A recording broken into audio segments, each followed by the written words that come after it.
আসসালামু আলাইকুম আমার প্রিয় শিক্ষার্থীবৃন্দ, আশা করি সবাই ভালো আছো। আমরা আজকে পড়ব এসএসসি পরীক্ষার্থী বা দশম শ্রেণীর জন্য আমাদের হুমায়ুন আহমেদের লেখা একটা গল্প আছে, নিয়তি, ছোট গল্প। এটা সম্পর্কে আমরা পড়ব। সাধারণত নিয়তি বলতে আমরা কি বুঝি? আমাদের ভাগ্য।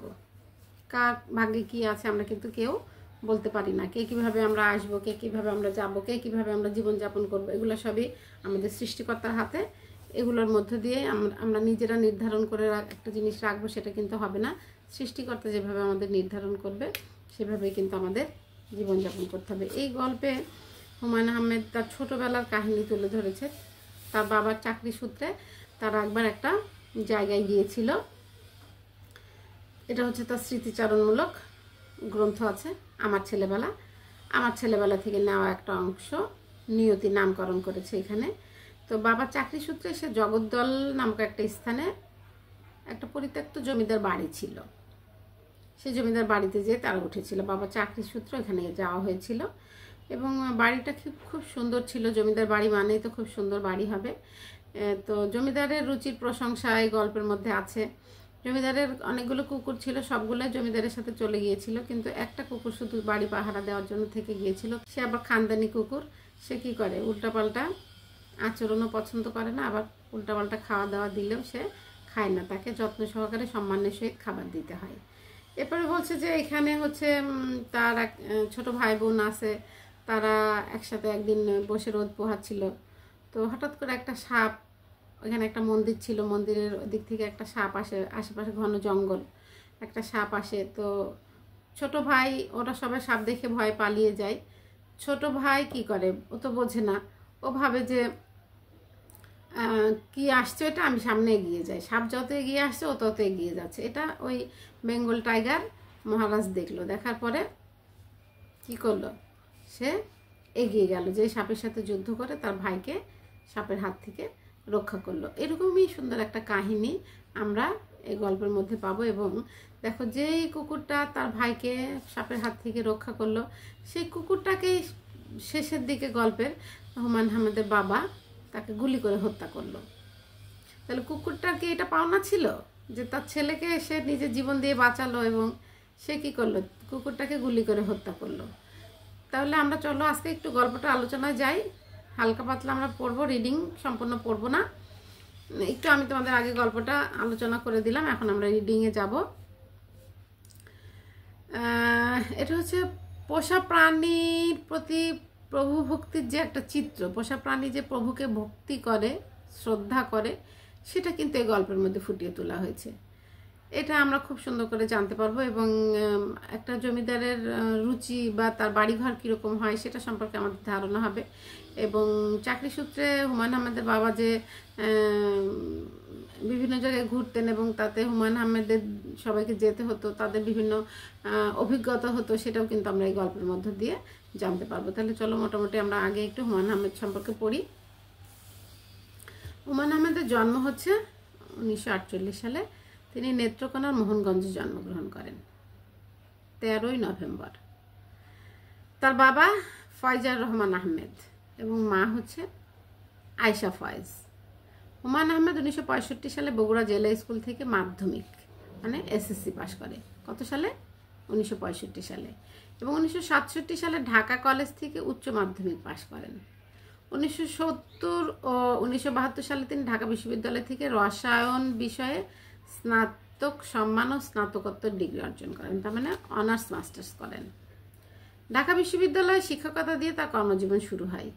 তিনি বিজ্ঞানের বিষয়ে লেখাপড়া করলেও, রসায়ন বিদ্যায় লেখাপড়া করলেও তিনি কিন্তু বাংলা সাহিত্যে অনেক অবদান রেখে গেছেন। বাংলা সাহিত্যে অনেক লেখালেখি করেছেন। তার উল্লেখযোগ্য অনেক উপন্যাস আছে, গল্প আছে এবং নাটক আছে। আমরা চলচ্চিত্র দেখেছি, মানে তিনি অনেক চলচ্চিত্র নির্মাণ করে গেছেন, সেগুলো আমরা দেখেছি। তার উল্লেখযোগ্য কিছু উপন্যাসের নাম আছে এখানে: নন্দিত নরকে, নীল অপরাজিতা, প্রিয়তমেশু, জয় জয়ন্তী, অয়ময়, এলেবেলে। এবং উল্লেখযোগ্য চলচ্চিত্র হচ্ছে শঙ্খনীল কারাগার, আগুনের পরশমণি, শ্যামল ছায়া, শ্রাবণ মেঘের দিন, ঘেটুপুত্র কমলা। তিনি অসংখ্য পুরস্কারে সম্মানিত হয়েছেন। ক্লোন ক্যান্সারে আক্রান্ত হয়ে 2012 সালে তিনি মৃত্যুবরণ করেন 19 জুলাই, এবং তাকে সমাহিত করা হয়েছে তার হচ্ছে একটা খুব প্রিয় জায়গাতে। এটা হচ্ছে টাঙ্গাইলের ওইদিকে তাকে সমাহিত করা হয়েছে। তাহলে আমরা মোটামুটি হুমায়ুন আহমেদ সম্পর্কে জানলাম। এখন দেখো আমরা গল্পটা সম্পূর্ণ পড়বো না, গল্পটার কিছু কিছু অংশ পড়বো। প্রথম প্যারাটা বলছে, আমার শৈশবের অদ্ভুত স্বপ্নময় কিছু দিন কেটেছে জগদ্দলে। তাহলে জগদ্দল কি একটা স্থানের নাম, যেখানে তার বাবার চাকরি সূত্রে তারা গিয়েছিল। জগদ্দলের দিন আনন্দময় হবার অনেকগুলো কারণের প্রধান কারণ হচ্ছে স্কুল ছিল না। স্কুলের যন্ত্রণা থেকে লেখক মুক্তি পেয়েছিল, এজন্য তার খুব ভালো লাগতো। সে বলতেছে মুক্তির মহা আনন্দ। তাহলে এখানে দুইটা মুক্তির কথা বলেছে। একটা কি, তার স্কুল নেই, স্কুলে নেই, আর একটা লেখাপড়া নেই। স্কুলে যাওয়ারও যন্ত্রণা নেই, লেখাপড়ারও কোনো যন্ত্রণা নেই। তাহলে এই গেল হচ্ছে লেখকের শুরু। তার বাবা চাকরি সূত্রে তার ওইখানে গেছে, তার স্কুলে যেতে হয় না, তার পড়াশোনা করতে হয় না, এখানে সে মহা আনন্দের দিন কাটাচ্ছে। এখন দেখো যে মহারাজের বাড়িতে গিয়েছে, সে মহারাজের বাড়ির বর্ণনা দিচ্ছে, যে বাড়ির মালিক অল্প কিছুদিন হলো দেশ ছেড়ে চলে গেছে ইন্ডিয়াতে। বাড়ি চলে এসেছে পাকিস্তান সরকারের হাতে। মহারাজের বিশাল এবং প্রাচীন বাড়ির একতলায় আমাদের থাকার ব্যবস্থা। দোতলাটা বন্ধ, তালা দিয়ে বন্ধ। কয়েকটা ঘর ছাড়া সব ঘর তালা দিয়ে বন্ধ, কারণ মহারাজের জিনিসপত্র কিছুই নিয়ে যাননি। ওইসব ঘরে তার জিনিসপত্র রাখা আছে। মহারাজ যখন হয়তো দেশ স্বাধীন হয়েছে, দেশ স্বাধীন হওয়ার পরে তারা কি করেছে, পাকিস্তান সরকারের হাতে পড়ে গেছে যখন, তখন তারা ইন্ডিয়াতে চলে গেছে। তো মহারাজের নাম জানা নাই। মার কাছে কয়েকবার জিজ্ঞাসা করেছিলাম, বলতেছে মাকে কয়েকবার জিজ্ঞাসা করেছিলাম, কিন্তু মা বলতে পারে নাই মহারাজের নাম। জঙ্গলের ভিতরে বাড়ি, ইলেকট্রিসিটির ব্যবস্থার জন্য সেই আমলেই কি ছিল, জেনারেটর ছিল, এবং দাওয়াত দেওয়ার জন্য, চিঠি ছাপানোর জন্য একটা ছোট্ট ছাপাখানা ছিল, মিনি ছাপাখানা, ছোট্ট ছাপাখানা ছিল। এই জন্য বাবা বলতেছে, বাবার মুখে বলতে শুনেছি, বাবা কয়েকবার বলেছে যে মহারাজের রুচি দেখে মুগ্ধ হতে হয়। আহা, কত বই, কত বিচিত্র ধরনের বই। তার মানে কি, ছোটবেলা থেকেই লেখক দেখো এই যে ভালো জিনিসের সান্নিধ্য কিন্তু পেয়ে গিয়েছে। এই যে তার লেখালেখির যে একটা অভ্যাস তৈরি হয়েছে, তাদের বাড়ির পরিবেশ থেকেই কিন্তু এটা তৈরি হয়েছে। তাহলে প্রাকৃতিক পরিবেশ ছিল, নিজস্ব জেনারেটর ছিল, ছাপাখানা ছিল, এবং দামি বইপত্র ছিল। মহারাজের বাড়িতে কি কি জিনিস ছিল, তার আশেপাশে প্রাকৃতিক পরিবেশ খুব সুন্দর ছিল, নিজস্ব জেনারেটর ছিল, ইলেকট্রিসিটির জন্য নিজস্ব জেনারেটর ছিল, আর কি ছিল, তার ছাপাখানা ছিল ছোট একটা, আর দামি দামি বইপত্র ছিল। বিকেলগুলো খুব রোমাঞ্চকর ছিল, বলতেছে বিকেলগুলো খুব রোমাঞ্চকর ছিল। বাবার সাথে শিকারে যেতাম, বন্দুক নিয়ে যেতে হতো, কারণ চিতাবাঘ ছিল, হুট করে এসে যদি আক্রমণ করে, এবং সারাদিন ঘুরে ঘুরে ক্লান্ত হয়ে যেতাম, সন্ধ্যায় এসে ঘুমিয়ে যেতাম। বাড়ির চারিপাশে ঘন জঙ্গল, কি হতো, এমন এমন সাউন্ড আসতো, আতঙ্কে শরীর শিউরে উঠতো। হ্যাঁ, একবার খুব জ্বর এলো, বাবা মা খুব চিন্তিত হয়ে পড়লো। ওই সময় ওই অঞ্চলে খুব ম্যালেরিয়া হয়, খুব মশার উপদ্রব। আর ম্যালেরিয়া হওয়া, তখন ম্যালেরিয়ার চিকিৎসা নাই, ম্যালেরিয়া হওয়া মানে মানুষ অহরহ মৃত্যুবরণ করে। বাবা মা দুশ্চিন্তায় পড়ে গেল। মৃত্যু তখন নিত্য নৈমিত্তিক ব্যাপার ছিল। ম্যালেরিয়া হওয়া মানে মানুষের জীবনী শক্তি শেষ হয়ে যেত, হ্রাস পেত, মারা যেত। আর ম্যালেরিয়ার ধরনটা এরকম ছিল যে খুব জ্বর আসতো, এবং জ্বর যখন আসতো তখন চারিপাশ কী হয়ে যেত, কেমন যেন শূন্য শূন্য হয়ে যেত, চোখ টোক সব কেমন যেন অদৃশ্য অদৃশ্য লাগতো, এবং মনে হতো বাড়ির সামনে কেউ আসলে দৈত্য দানব এসেছে। তো লেখক বলতেছে আমার এই জ্বরটা খুব ভালোই লেগেছিল, এবং সে এক আশ্চর্য অনুভূতি। সে জ্বরের মধ্যে যে একটা ভাব হতো, সে একটা আশ্চর্য অনুভূতি, মানে খুব জ্বর যখন বাড়তে থাকে তখন লেখকের এরকম মনে হতে থাকে। তাহলে দেখো গল্পটা সহজ সরল ভাষায় লেখা, এবং আমাদের বোঝার জন্য আমি একবার রিডিং পড়লেই পারবো, তুমিও রিডিং পড়লেও পারবা। তো যেহেতু আমাদের পরীক্ষায় আসার মতো বা আমাদের এসএসসিতে আসার মতো, এই জন্য আমি তোমাদের জন্য পড়িয়ে দিচ্ছি। তো তারা কি করতো, ভাই বোন জ্বরে পড়তে লাগলো একজনের পর একজন, একজন জ্বর থেকে ওঠে অন্যজন জ্বরে পড়ে, এই নিয়মিত ব্যাপার হয়ে গেল এগুলো। যাই হোক, পরে একদিন ভোরবেলা তারা এই রাজবাড়ির মন্দিরে চাতালে বসে রোদ পোহাচ্ছে। এমন সময় এলো বেঙ্গল টাইগার, ওই যে মহারাজের যেই কুকুরটা, বেঙ্গল টাইগার। এই বেঙ্গল টাইগার আমাদের কুকুরের নাম। সে মহারাজের মানে কুকুর, তার অনেকগুলো কুকুর ছিল, সবগুলো চলে গেছে নাকি, এটা বাড়ি ছেড়ে যায়নি, বাড়ি পাহারা দেওয়ার জন্য থেকে গেছে। অনেকের আছে না যে প্রভুর জিনিস পাহারা দেওয়ার জন্য থেকে যায়, ওই রকম। মা তাকে দুবেলা খাবার দেন, খাবার নিচে ঢেলে দিলে খায় না। সে কীভাবে খায়, তাকে ভালো একটা পাত্রে দিতে হয়, খানদানি কুকুর, আদব কায়দা জানে ভালো, এবং তাকে ডাকতে হয়, না ডাকলে সে খেতে আসে না। তো সারাদিন শুয়ে থাকে, হাই তোলে, ঝিমুতে ঝিমুতে মৃত্যুর জন্য অপেক্ষা করতে থাকে। তার বয়স হয়েছে। একদিন ভোরবেলার কথা বলছে যে কাঁপুনি দিয়ে জ্বর আসছে, আমি কম্বল গায়ে দিয়ে মন্দিরের চাতালে এসে বসে আছি, আমার সঙ্গে শেফু আর ইকবাল, এই যে জাফর ইকবাল যার নাম আমরা শুনি, হ্যাঁ, এসে বসলো। মা আমাদের মাঝখানে এসে শাহিনকে বসিয়ে দিয়ে গেল, আমার ছোট ভাই। আমাদের দায়িত্ব হচ্ছে তাকে দেখে রাখা, নজর দেওয়া। সে হামাগুড়ি দিয়ে চাল থেকে পড়ে যেন না যায়। মা চলে যাবার পরপরই হিস হিস করে পিছনে ফিরে তাকালাম, হিস হিস শব্দে পিছনে ফিরে তাকালাম। যে দৃশ্য দেখলাম সেই দৃশ্য দেখার জন্য মানসিকভাবে প্রস্তুত ছিলাম না আমরা।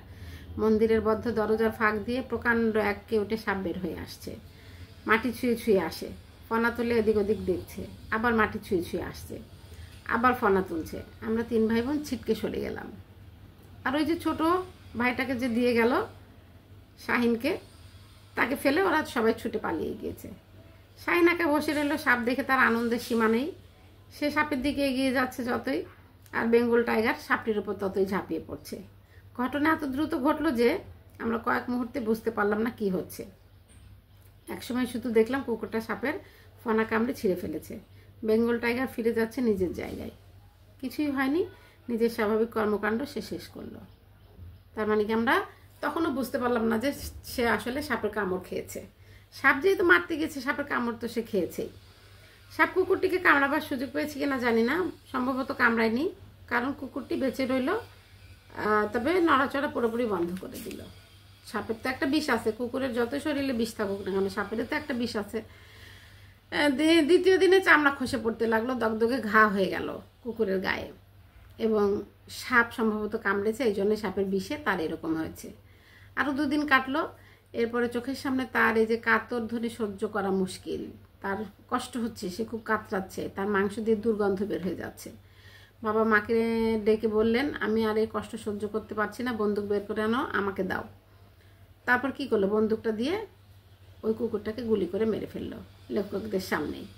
তো এইটা লেখকের কাছে খুব খারাপ লাগলো যে যেই কুকুরটা আমার ভাইকে সাপের হাত থেকে রক্ষা করলো, বাবা কেমন মানুষ, এই কুকুরটাকে গুলি করে মেরে ফেললো। এটাই কি নিয়তি? একেই বলে নিয়তি। বলতেছে একেই বলে নিয়তি, যে আমার ভাইয়ের জীবন রক্ষা করলো তাকে গুলি করে মারলাম, একেই বলে নিয়তি। তার বাবা যে মেরেছে তার বাবারও তো আসলে ভালো লাগেনি, কষ্ট হয়েছে।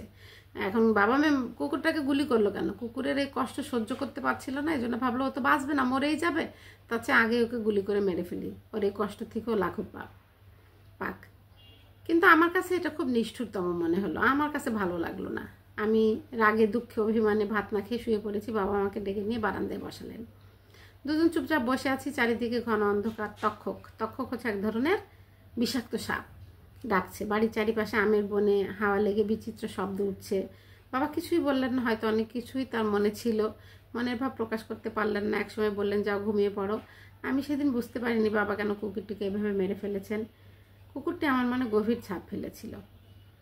তাহলে লেখক এই যে এখানে কুকুরের বর্ণনা দিল, কুকুরের এই নিয়তি তার বালক চিত্তে কী হয়েছিল, বেদনার সঞ্চার করেছিল, সে কষ্ট পেয়েছিল, বাবার এই আচরণ দেখে সে কষ্ট পেয়েছিল। সেদিন যখন সে ছোট ছিল তখন কিন্তু তার ভিতরে এই অনুভূতিটা কাজ করে নাই যে কুকুর কষ্ট পাচ্ছে বলে বাবা তাকে মেরে ফেলেছে। বাবার এই কাজটা তার ভালো লাগেনি এবং সে কী করেছে, এটা মানতে পারেনি। বাবার সে প্রচণ্ড অভিমান করেছে, রাগ করেছে। কিন্তু যখন বড় হয়েছে তখন কিন্তু সে ঠিকই বুঝতে পেরেছে, এবং সে ছোটোবেলার গল্পটা সে কী করেছে, তার লেখার মধ্যে তুলে নিয়ে এসেছে, এবং আমরা জানতে পেরেছি, আমাদের কাছেও ভালো লাগলো। তাহলে আমরা এই গল্পটা থেকে কি শিখলাম? গল্পটা থেকে শিখলাম হচ্ছে যারা আমাদের রক্ষা করার জন্য নিজের জীবন বিপন্ন করে তাদেরকে আমরা মেরে ফেলবো না, কিন্তু যদি এই ধরনের গল্পের পরিস্থিতি হয় তাহলে কি করতে হবে, তাদেরকে রক্ষা করার জন্য চিকিৎসার ব্যবস্থা করতে হবে। যদি সেটা দিয়েও না হয়, একটা ব্যবস্থা করে তার সুরাহা করতে হবে। আর প্রভুভক্ত প্রাণীগুলো আমাদেরকে কীভাবে ভালোবাসে, আমাদেরকে কীভাবে দেখে রাখে, সেটা আমরা এই গল্পের মাধ্যমে জানতে পারলাম। তাহলে মোটামুটি গল্পটা এখানে শেষ হচ্ছে। তোমরা গল্পের প্রশ্ন শিখে ফেলবা, ভালো করে পুনরাবৃত্তিগুলো করবা। শব্দ অর্থ আছে কিছু, যেমন তক্ষক অর্থ কি, মহানন্দ হচ্ছে গভীর আনন্দ, আবেশ অর্থে ভাবাবেগ বা অনুরাগ, চাতাল হচ্ছে উঠান, শান বাঁধানো উঠানকে চাতাল বলে। গ্রাম্য ভাষায় আগের দিনের মানুষ শান বাঁধানো উঠানকে চাতাল বলতো। ঠিক আছে, মোটামুটি এই হচ্ছে নিয়তি গল্প, হুমায়ুন আহমেদের লেখা। আমরা হুমায়ুন আহমেদ সম্পর্কে জানলাম, গল্পটা সম্পর্কে রিডিং পড়লাম এবং তোমাদেরকে জানিয়ে দিলাম। আশা করি সবাই বুঝতে পেরেছো। তাহলে আজকে এই পর্যন্ত, সবাইকে অসংখ্য ধন্যবাদ।